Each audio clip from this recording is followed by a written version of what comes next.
Broadcasting live. It's America's longest running talk show on computers. It's Computer America, bringing you the biggest names in technology with guest interviews, new products, and your emails. Listen live at computeramerica.com on any device around the world. Email the show at live@computeramerica.com or find us on social media. Be sure to check out our website for contests, giveaways, show notes, live video stream, podcasts, and more. You're listening to Computer America.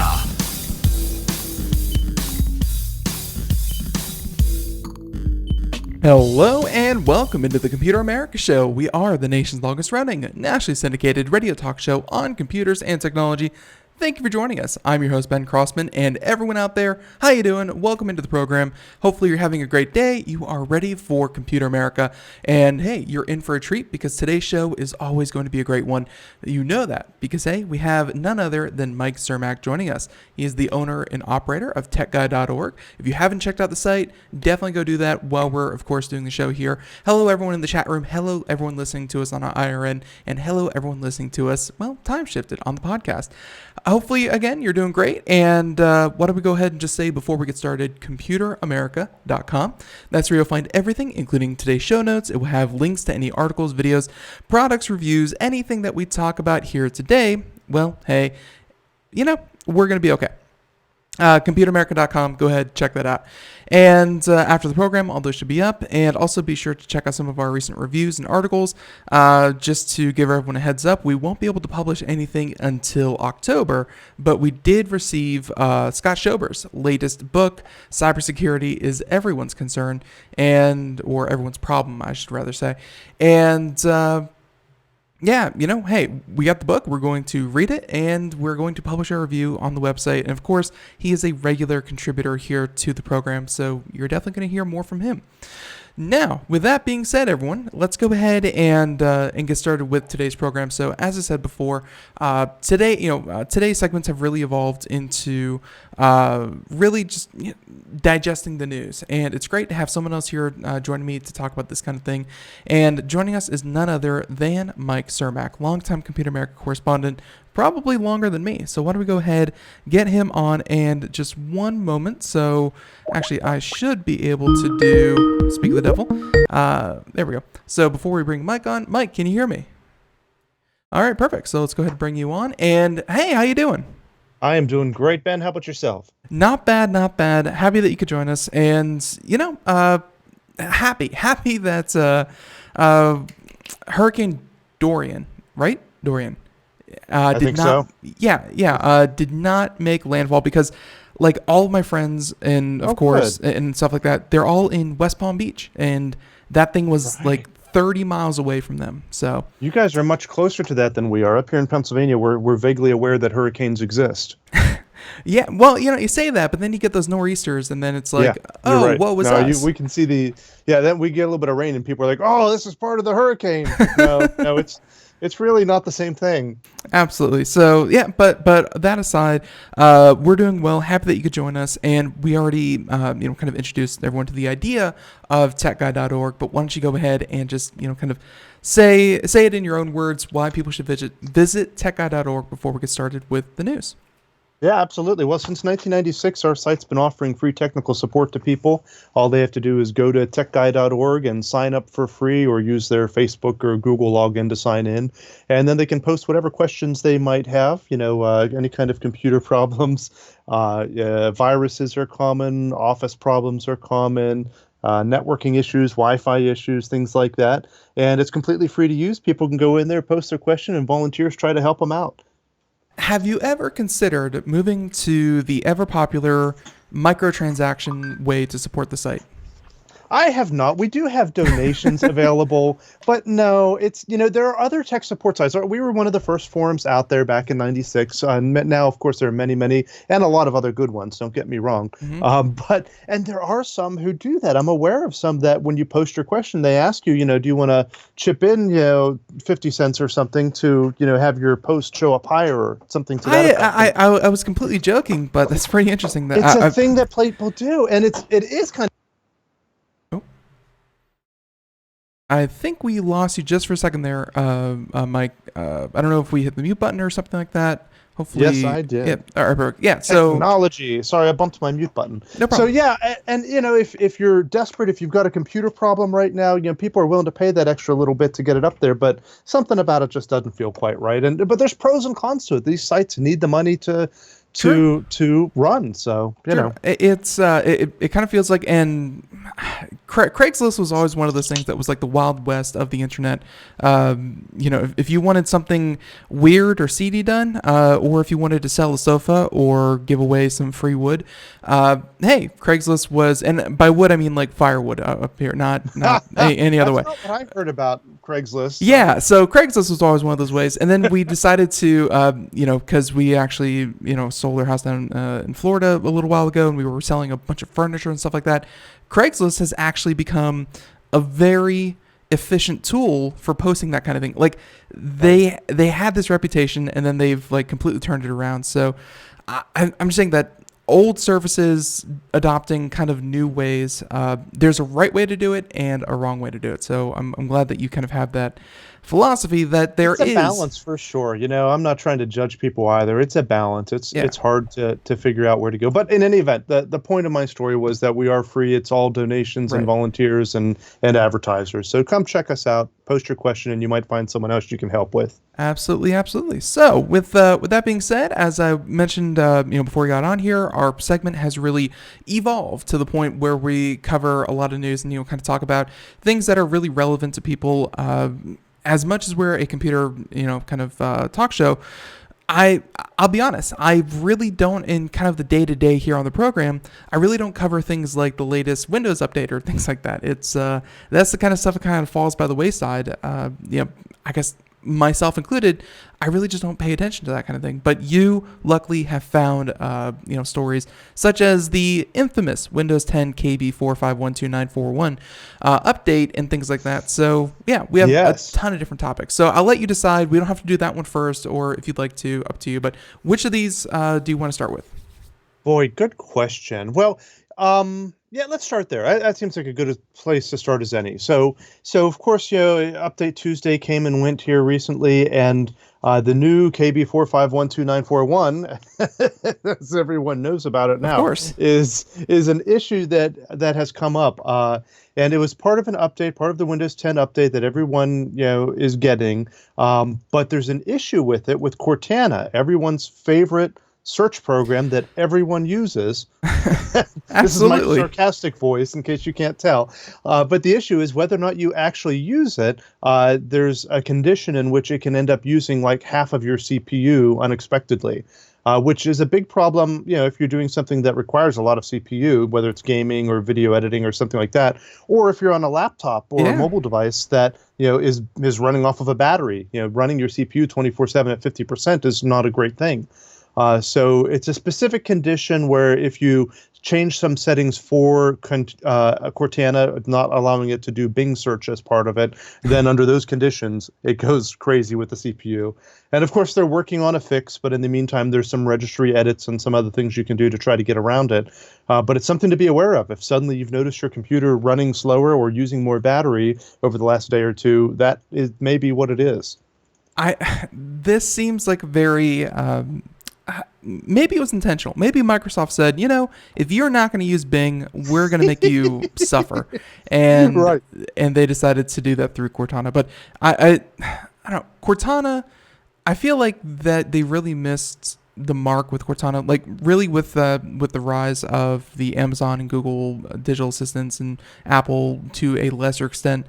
Like digital assistants are a thing now, but Cortana was positioned to be one and just never, I don't know. I feel like Cortana never really did much more than like a glorified search bar, You're absolutely right. And no one really used it. I mean, it's got such a low use rate, and it's not particularly functional. And yeah, it's a real shame. It seemed like such an opportunity because all of the time, in fact, just before this show, I'm not going to say the keyword right now, but I said to my phone, set an alarm for 15 minutes, and it said, done. Your alarm will go off at 3:45. And that's. But I could do that for my computer. I mean, why not? But I don't. It's just not a great experience. It's not something that's jumped at me like a mobile device does. Yeah, like really that was supposed to be kind of Windows 10 defining feature with Cortana was that it's not just you using a keyboard and mouse to interface with your computer, but it's going to be a digital assistant as well. Right. Like I think they showed those like product demos of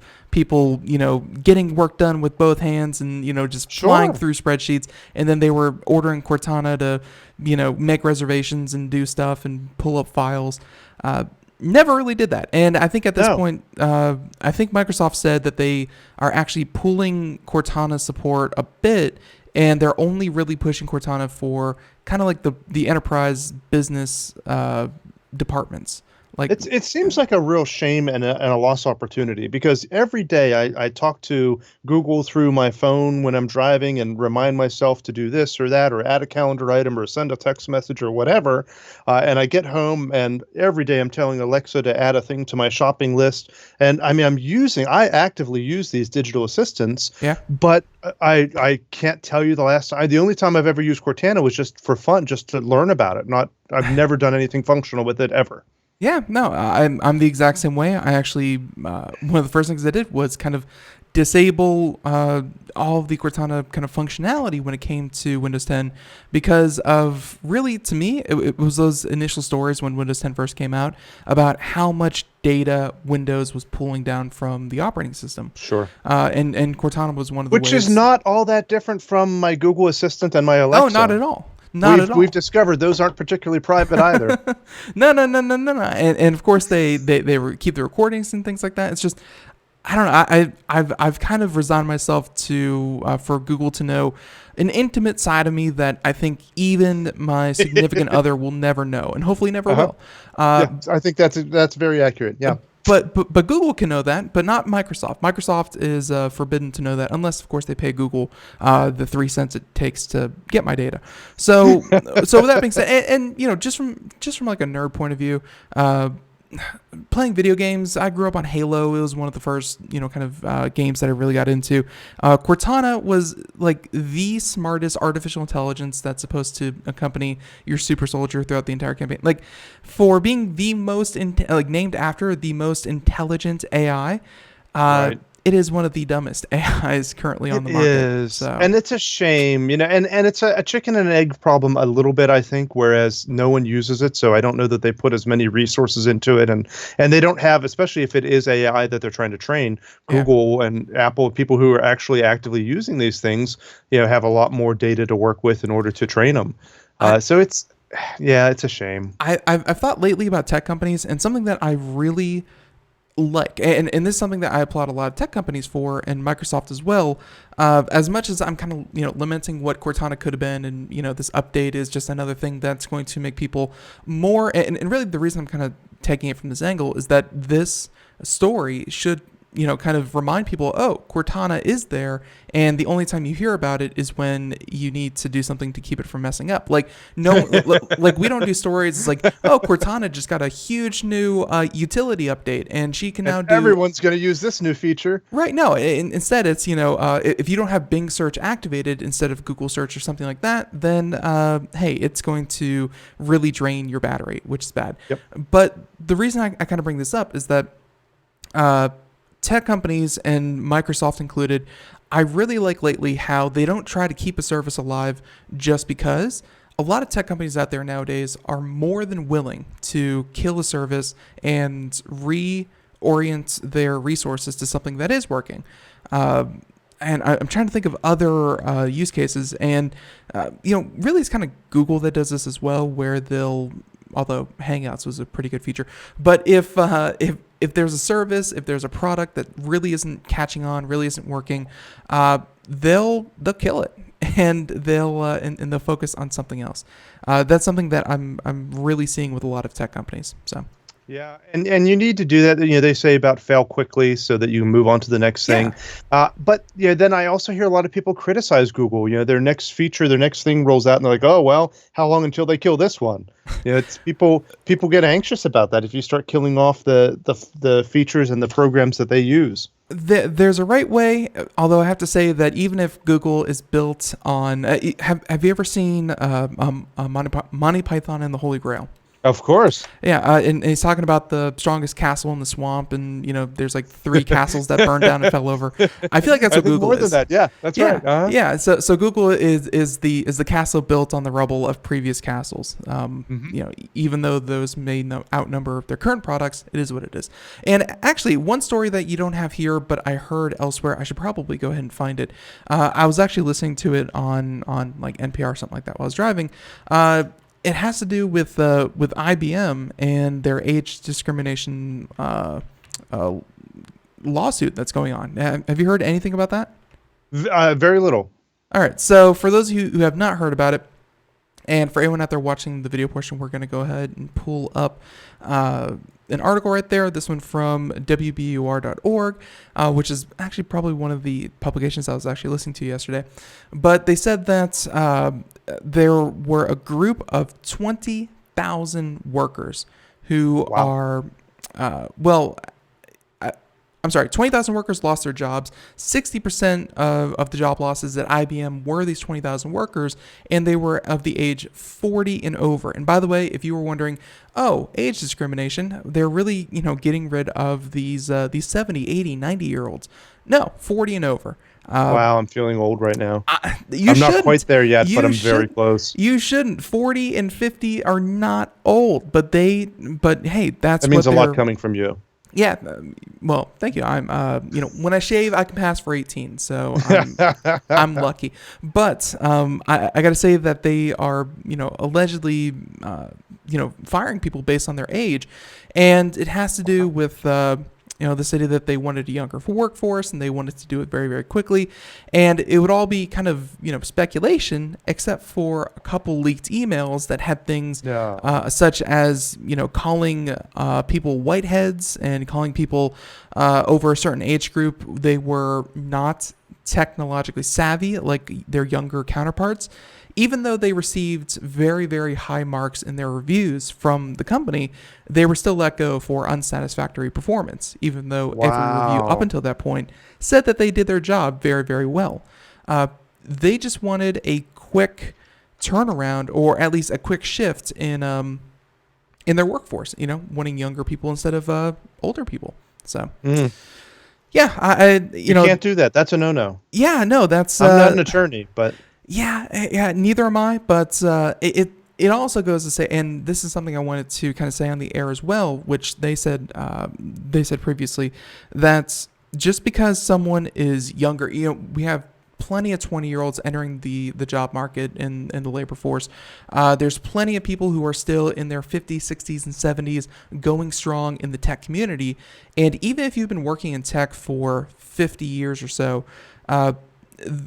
there seemed to be this kind of discrimination or assumption on IBM's, and it was like a third-party consultation service that were essentially picking who to let go and who to keep. And they made this assumption that even if you're 60 or 70, you just weren't as good at new technology as younger people. And I got to say, that's not...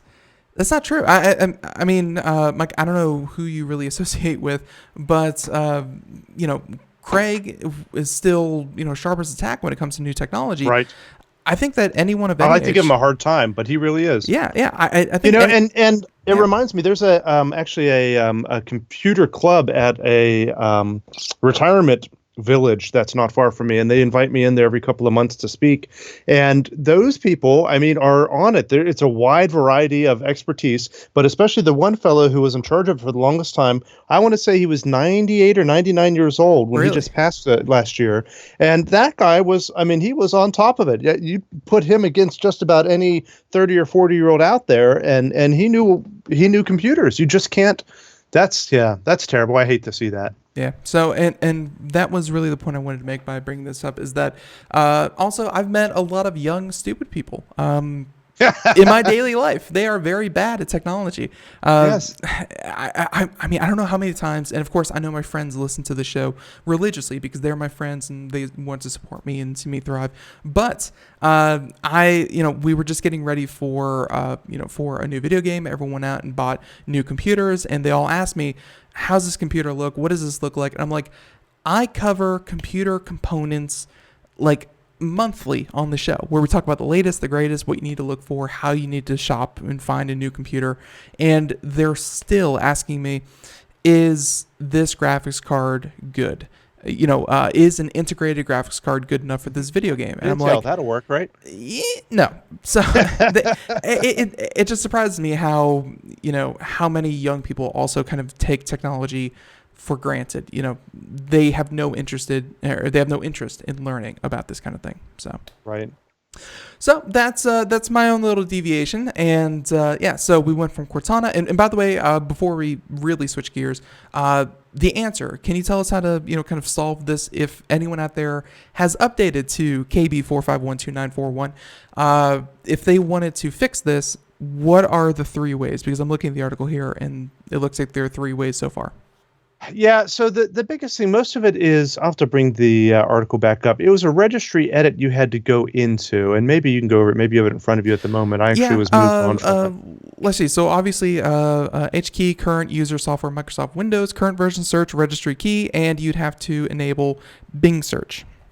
Right. And the other way I think you can do it is through group policy, but that's a little bit more technical. If you're on a bigger network and your network admin has turned off Bing search and that's causing the problem, you might be able to get away with it through the registry key, but you might just have to go to the network admin and have them update that group policy, or wait until Microsoft gets around to fixing it.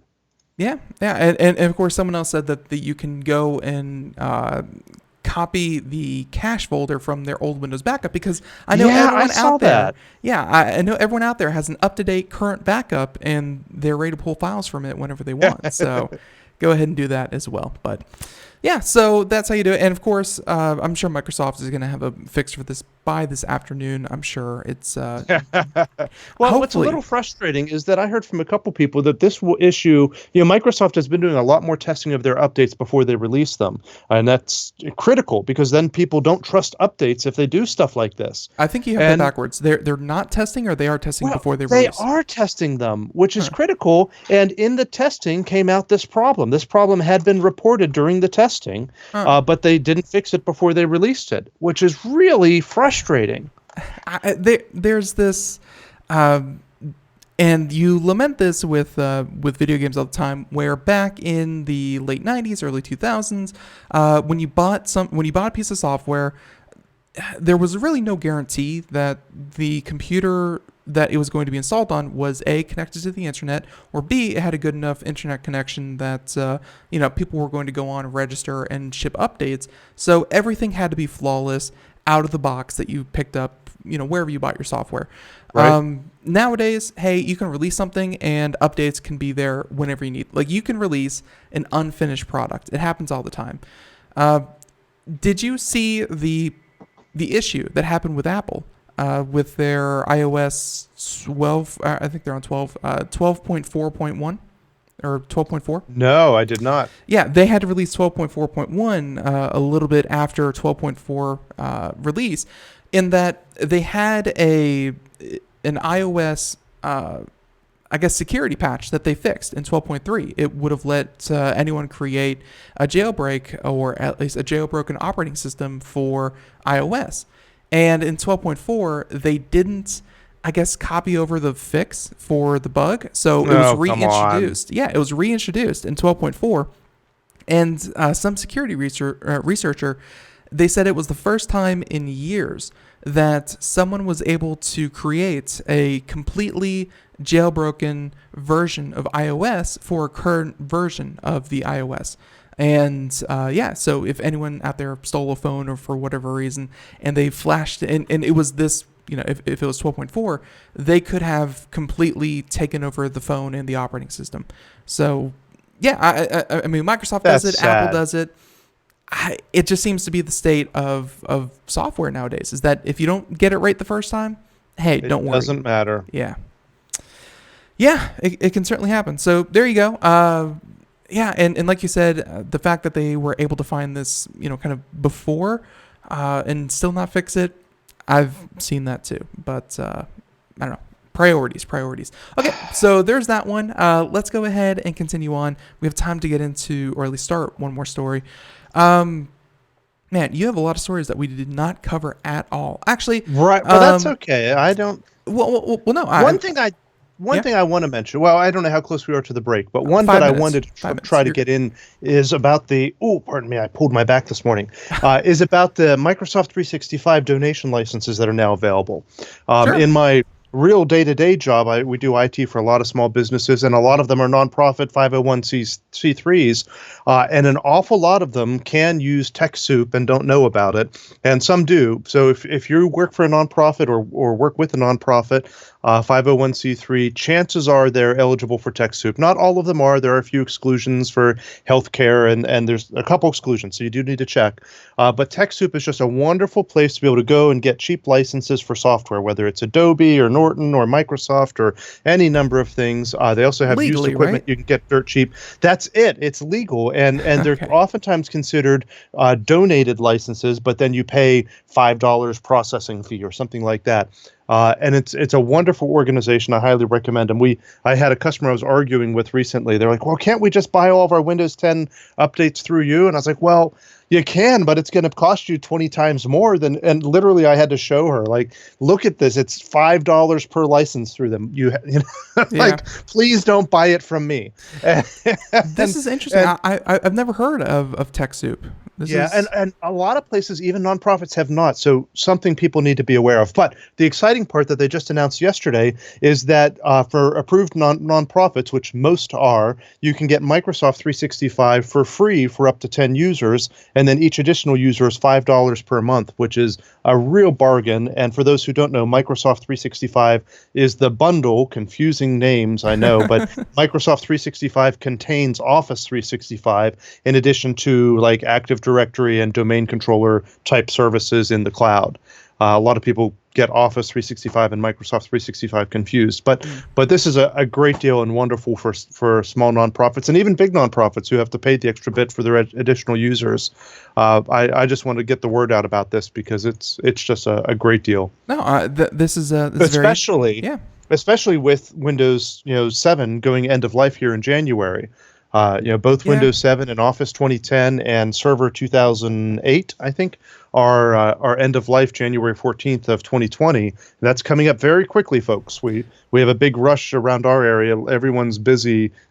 All of my guys are busy trying to get everyone updated before that cutoff date, and I'm just fear what the next couple of months are going to be like. So don't wait until the last minute. Start addressing this in your organization now. Yeah, I have a friend who works for a large organization, and she was just contacted by her IT department, and they want to repo her Windows 7 laptop. And she's like, for my cold dead fingers. And I'm like, I was like, you got to give it over. And she's like, I don't want to. So everyone has to do that eventually. But this is very interesting. I've honestly never heard TechSoup. I'm glad that you kind of brought it to my attention. I'm going to poke around a little bit later. But of course, we do work with 501c3s around here as well. Software licensing costs can be one of those things that's like a pretty good chunk of money that would otherwise, because like let's say we support Brother Wolf Animal Rescue. They're an animal rescue organization. They really don't want to spend their donations on Microsoft licenses. They want to spend it on dogs and cats. So that's right. You want to see as much of that money as possible going to the actual cause. Cause, right, exactly. Yeah. So and so up to 10, and one other thing I really like about this is the fact that Microsoft, well, whether you like it or not, they are discontinuing their yearly product. Because before, I think up until Office 2020, you could buy like a one-off license and you own that product forever. Microsoft is actually discontinuing that. Like the only Office service that they're going to have is the connected cloud-based, monthly subscription software as a service. Yeah, that's going to be that's right. They want that recurring revenue. You can't blame them for that, but that's where everything is going. And I don't know if you can't buy Adobe products anymore. It's been years now. Now they're in the Adobe Creative Cloud, which I've actually been a fan of that because I remember them coming out with a whole new suite of like $1,000 every like 3 years, and it's actually cheaper the way that they're doing it. But also, hey, I'm sure more people are subscribing to it. So, Mike, there's music playing in the background. Everyone, TechSoup.org. Once again, check that out. We'll be right back. More Mike Cermak, more Computer America, TechGuy.org. Everyone, hey, we'll be right back. Stay tuned. Greece is cheap. But the airfare costs a fortune. Paris? Not much closer, and again, airfare... What about Puerto Vallarta? Let's face it, flying anywhere is just too expensive. Wait, what's this? Low-cost airlines. With one call to low-cost airlines, you'll drastically slash your travel costs. We're talking insanely low airline prices to any of your favorite destinations. Where would you like to go? London, Rome, Costa Rica, Australia? Wow, that's cheap. So why wait? Call now to learn how crazy cheap it is to fly anywhere in the U.S. or international. Our prices are so low, we can't publish them. The only way to get them is to call to instantly hear the most amazing best deals on airline travel. It's that easy. So call now and start packing. 800-215-4461. 800-215-4461. 800-215-4461. That's 800-215-4461. We are all Brother Wolf. 10 years ago, a group of locals banded together to create positive change. We took animals into our homes, held adoption events at local retailers, and talked to the community about our mission to help build a no-kill Asheville. A decade later, we have achieved so many victories for animals in need. There's been so much progress, yet there's still so much to do. As part of our year-long celebration, we encourage you to become a member of our special Compassionate Circle program. With a monthly donation of $10 or more, you will have behind-the-scenes access to the work we are doing at Brother Wolf. Our goal is to reach 1,000 members because we receive no government funding. Working together, we can help build and sustain no-kill communities. Learn more at compassionatecircle.bwar.org. We are a 501c3 tax-deductible organization.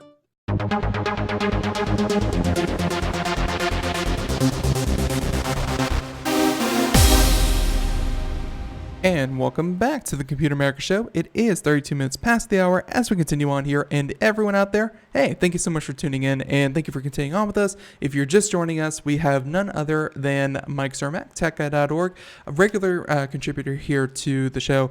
And hey, we just finished talking about 2 different stories. We have a list of like 8 or 9 of them, and we're 2 deep. So we're doing well. Things are on track. Everyone, if you missed any part of our conversation so far, you can, of course, check us out at, computeramerica.com or wherever podcasts are heard. And it's today's show in its entirety rebroadcast as a podcast. So check that out. All right, so Mike, thank you for continuing on with us. And once again, this idea of TechSoup, I was actually poking around, kind of during the break, and wow, that great site. So, with that being said, I do want to say that like most of these stories we haven't covered. So I wanted to touch this one lightly because we actually did cover this yesterday. Mozilla Firefox. I think it's the 69th update or version of the software. They had an update where they now block all third-party trackers by default, and as they emphasize here, for everyone.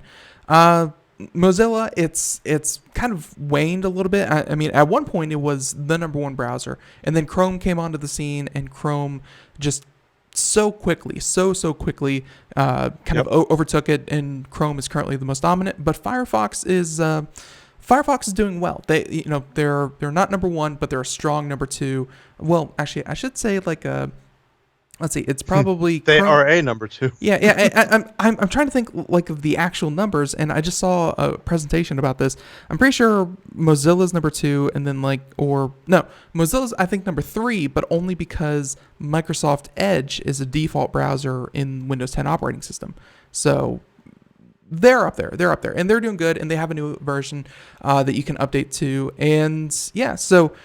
Why did the idea of Mozilla blocking third-party trackers, get you interested?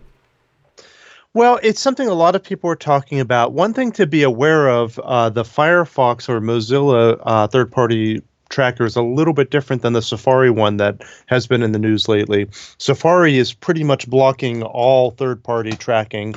Mozilla's kind of has a naughty list of people that they block or companies that they block rather than blocking all of them, which is controversial in one way, but I think more sensible because by blocking all third-party trackers or all third-party cookies of any kind, you could potentially end up, breaking websites or breaking functionality between websites and that sort of thing, which is an issue Safari is trying to deal with, and they may go, I suspect, the other way with an allow list with these are okay companies, whereas Mozilla's kind of gone the other way with a blacklist. These are the bad companies, Right. And it's just a matter of how well they're going to establish that list, what conditions they're going to use to determine who's on that list, and how well that is policed and how fairly it's policed as well.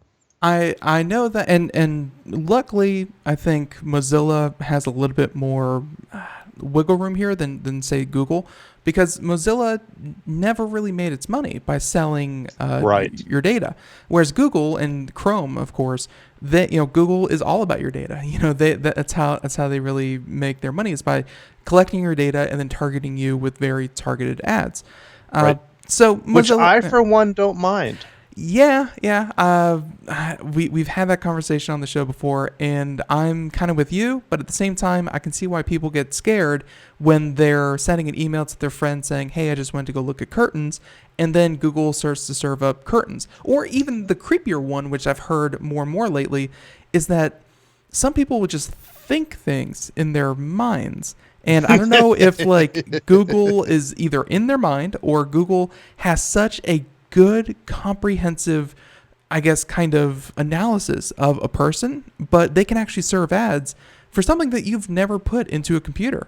I kind of think that's like a profile. Like I feel like they just have such a good profile of people that they kind of know what people want before they actually say anything or do anything.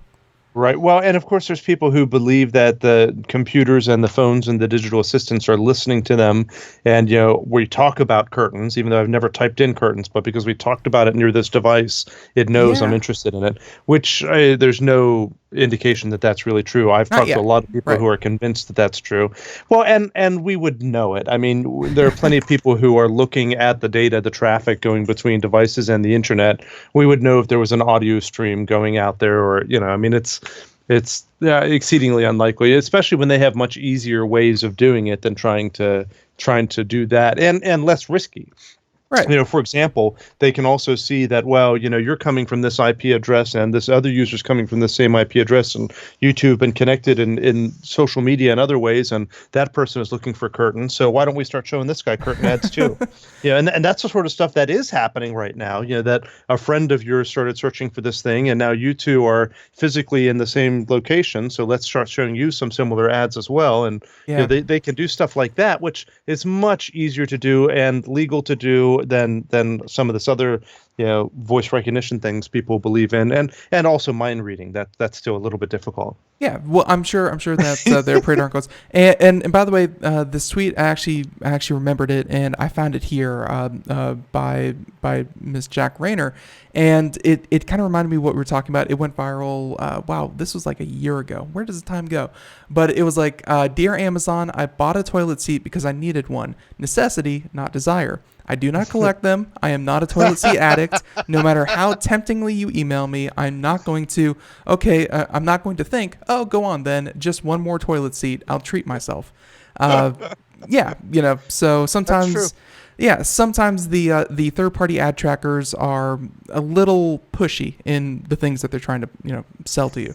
But hey, like you said, this is not going to be blocking all of them, just a naughty list, which I know that I just kind of mentioned Chrome. Chrome has something similar for their ad blocking, where they don't block all ads, but Chrome will block things like ads that resize your window. They will block things that take up the entire screen.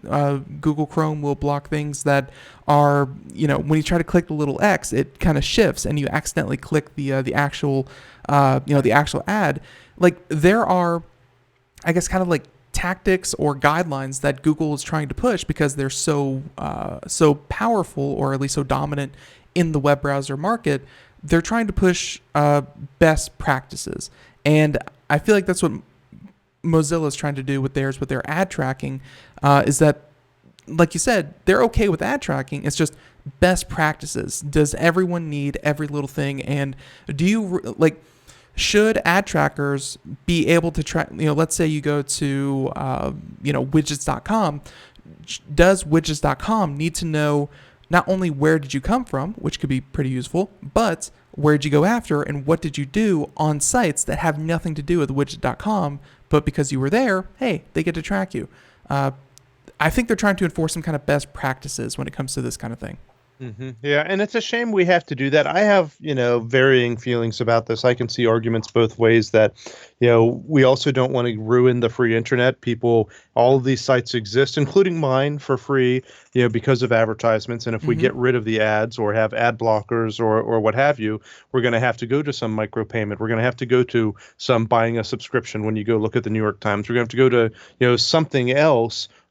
Because these people can't do it for free. So we need to find that balance, that middle ground. It's not a simple solution. Yeah, that was my that was kind of my feeling yesterday when I covered this, and it was the fact that we've kind of gone to the point where no one really wants to pay for the things that they consume. Just ask, who is it, the Wall Street Journal or whichever online publication, maybe it's like the New York Times.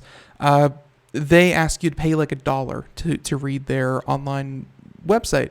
I'm sure the amount of people that actually pay that $1 versus the amount of people that close that window and don't pay is, way more people navigate away from a paid service than stay on a paid service. So have you ever heard of Brave?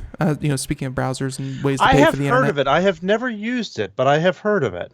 Yeah, Brave is trying to do this thing where they're essentially, you whitelist or, kind of say that I really appreciate XYZ website, service, whatever.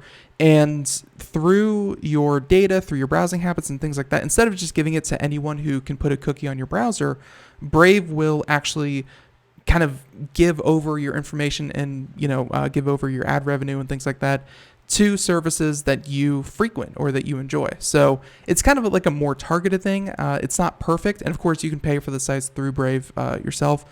There's no silver bullet. There's no perfect system, but there are services out there trying to fix, because I know that you're not the tinfoil hat, everyone knows everything about us and that's a bad thing.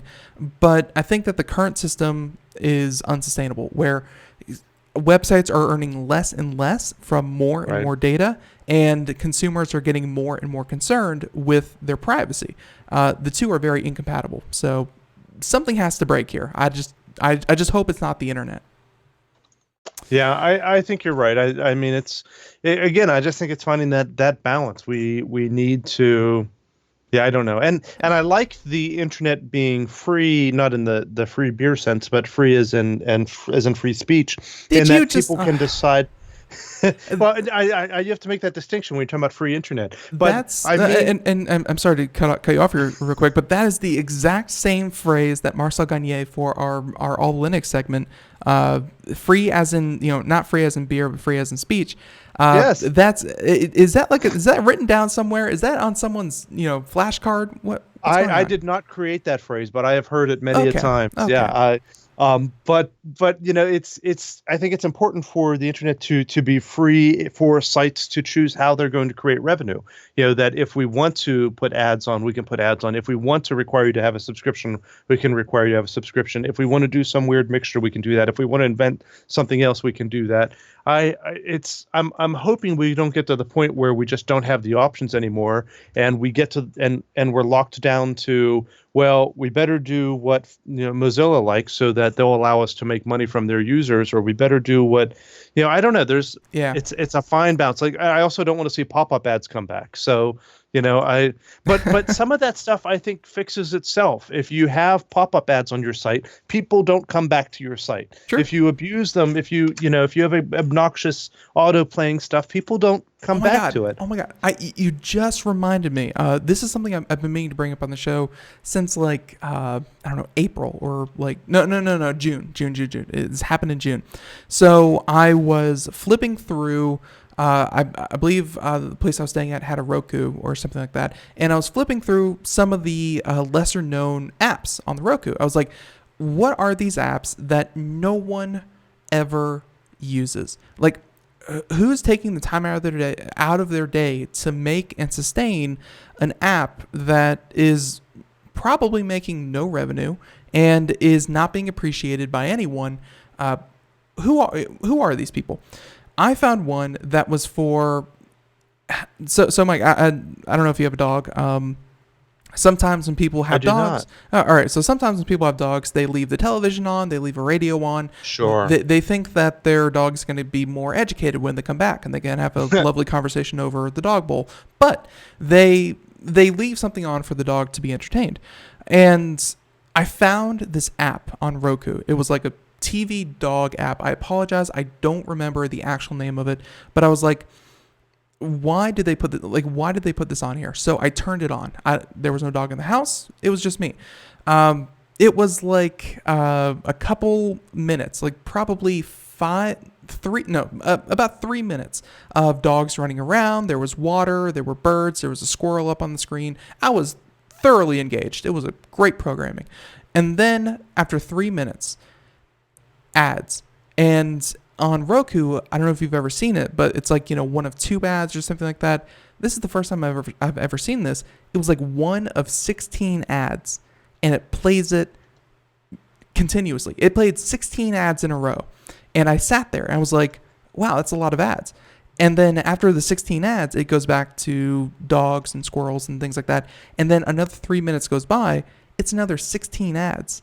These people are putting, I don't know, probably 50 minutes of ads and 10 minutes of like dog entertainment, because they know that when they leave the house, no one's watching the TV anyways, so they can pump as many ads into the content as possible, and they're just earning money even though no one is actually seeing the ads.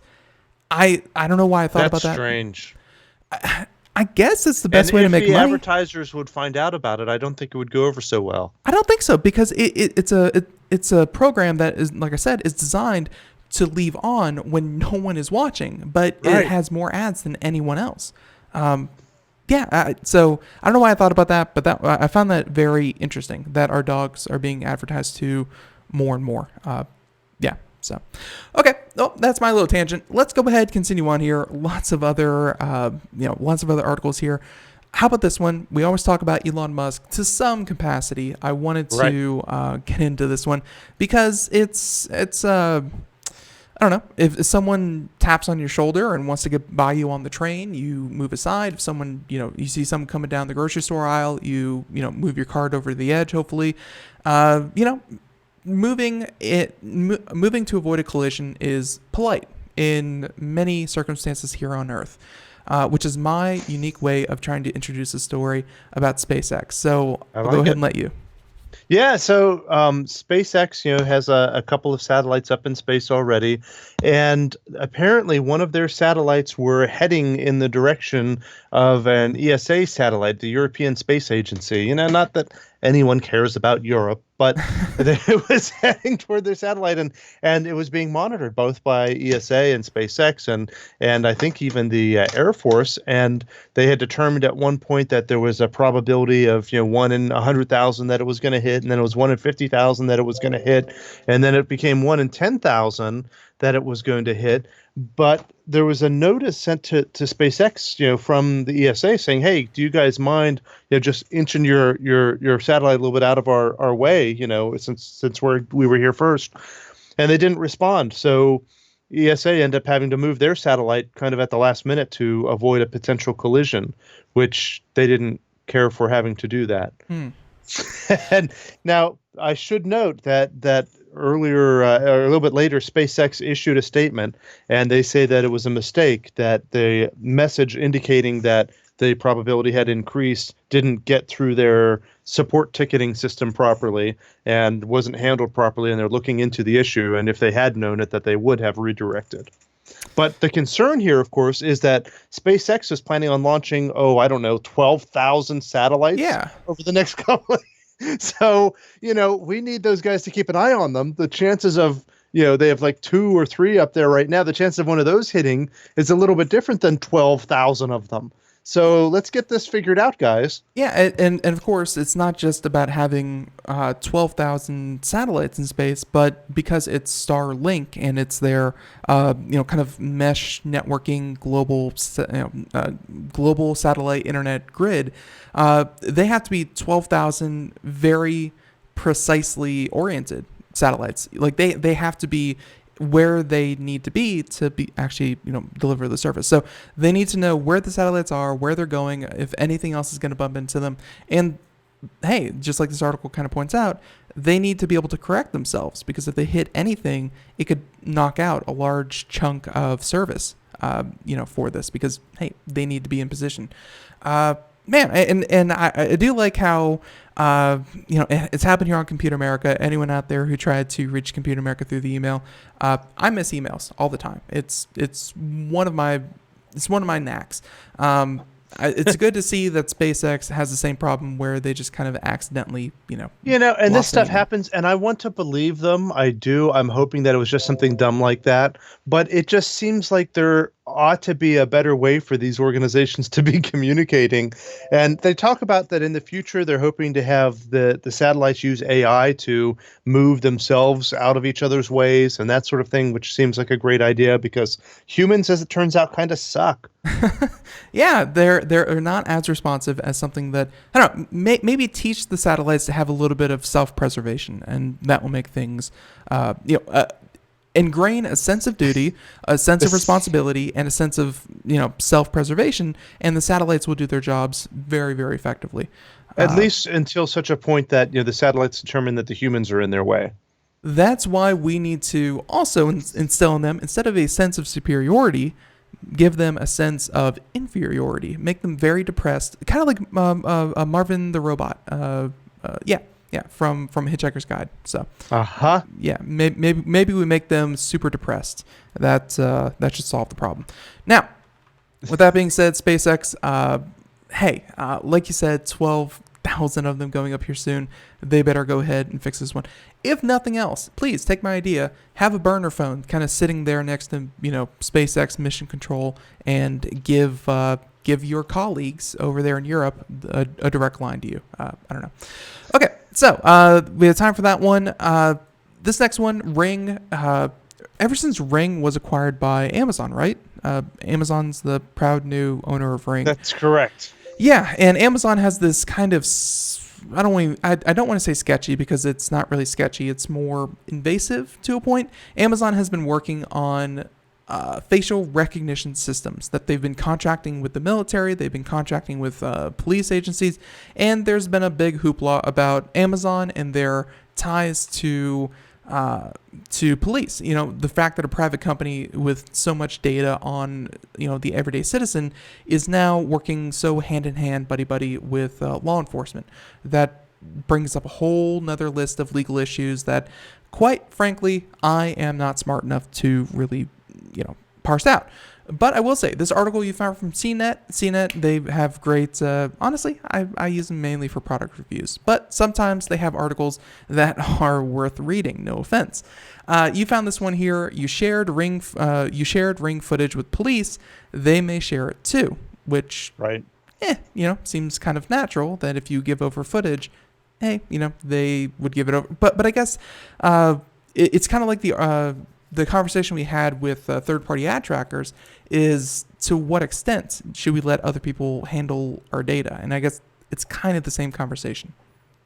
Right. Yeah, I think it is. I think it's to make people, we just need to make people aware of this and to consider it and to consider how this might be abused in the future. So the way it is now, you can get a request from police to view your Ring footage between certain hours, when there's been a crime or something that they're trying to investigate, which I think is great. I am all for supporting the police.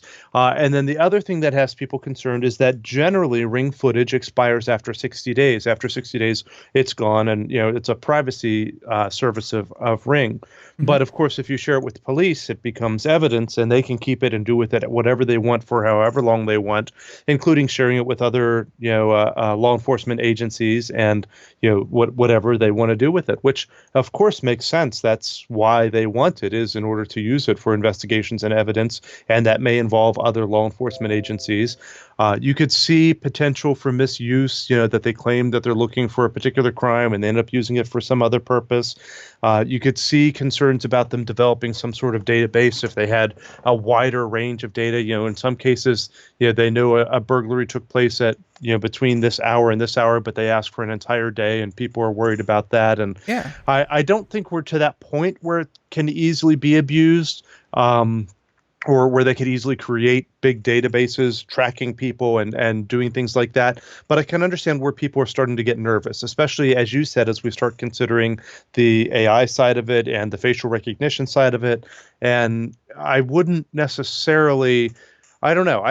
If it came to the point where police had 24/7 access to it, which they don't now, but if it came to the point where they did, I could see how that would create some red flags, and we would want to make some rules as to what they can and cannot do with that data. Well, yeah, and I think a lot of people install video doorbells, and I'm not sure if you have one. I'm looking to get into getting them eventually, but a lot of people buy them for their own sense of security. They want to see who's coming to the door, or if they're not home, they want to keep an eye on things. They do it for their own kind of sense of security. And not many people, I wager, buy it and say, I hope that one day I can hand over my doorbell footage to help the police catch someone else.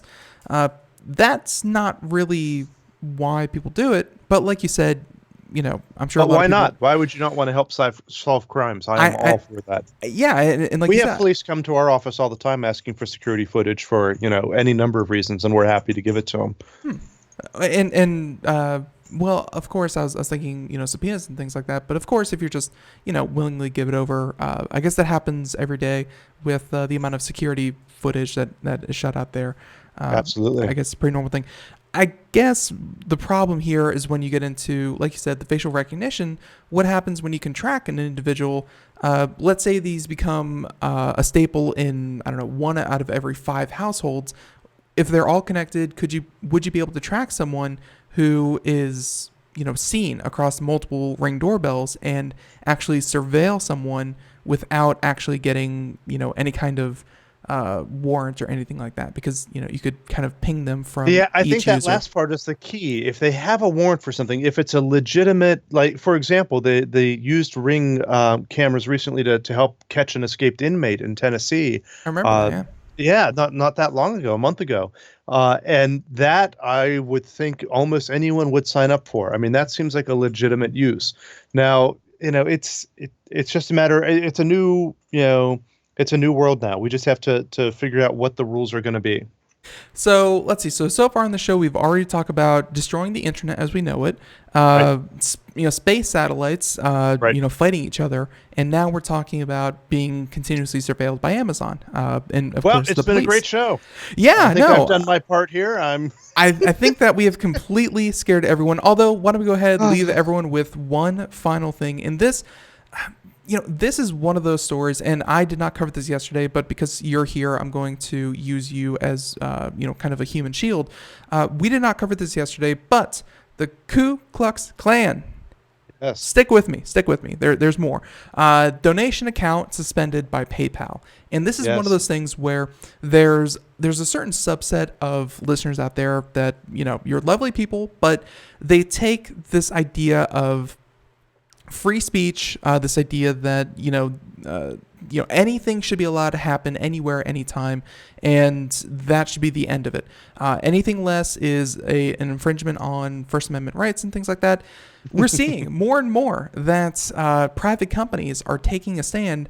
It's almost like we are making companies identify their morals, and private companies are allowed to do anything that they want. The First Amendment has to be enforced, by the government and the free press and things like that. But hey, on let's just say Computer America forums, you have no free speech. Your free speech is at my discretion. Same thing with PayPal. So just real quick, we have like 20 seconds. Same thing on the tech support guy site. We have the same thing on our site. People don't realize it's my site. I'll allow the type of things I want. PayPal's the same way. It's their site. They will transfer money for the type of people they want. And they made an anti-hate rule that if you're a hate group, they're not going to help you get money. There's some complaints that they took too long. They took like 6 days in this case to shut down the KKK's account after they were notified about it. But I don't know. That doesn't seem completely unreasonable to me. That 6 days is pretty quick for a lot of things to be done these days. 6 days and of course with money, you can be charged with a lot. So 6 days to verify everything, shut it down. There you go. And hey, with that, we're going to jump from the KKK to techguide.org. No relation. If people want to find out more, where can they go and what can they do there? Of course, go to techguide.org, where you also find the link on the Computer America website. Sign up and post your questions and help other people with their questions. We're a community of tech people and even non-tech people who just try to help one another figure things out. Absolutely. So everyone, thank you so much for tuning in. We're out of time, and have a great one. We'll catch you here tomorrow, 4 p.m. to 5 p.m. Eastern. Everyone, have a great day. Thank you so much. Bye-bye.